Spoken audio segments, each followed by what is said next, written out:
Experiencing issues with Boost Mobile recharges, such as a pending status or payment declined message, can be frustrating. These problems often stem from payment verification delays, insufficient funds, network glitches, or account limits.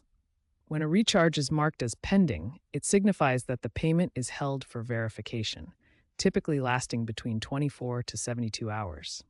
A payment decline status indicates an outright rejection from the payment processor.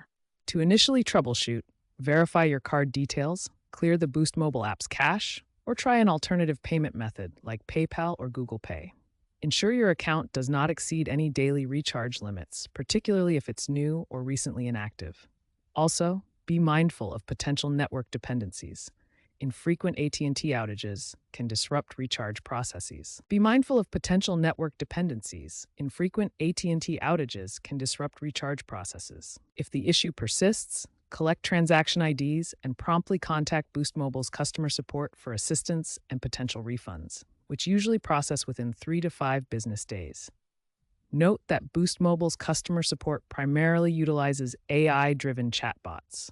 If basic troubleshooting steps fail, more advanced solutions may be required.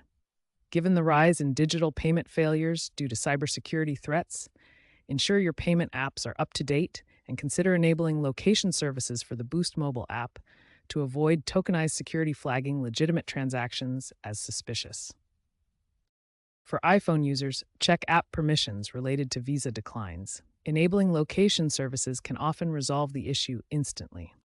Boost Mobile is actively working on longer-term solutions to reduce these issues.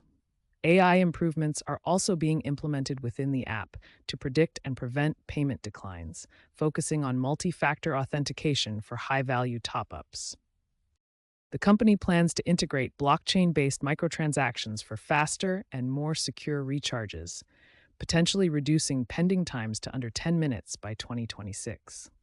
Keep an eye on app updates, as new versions often include fixes and enhancements to payment processing.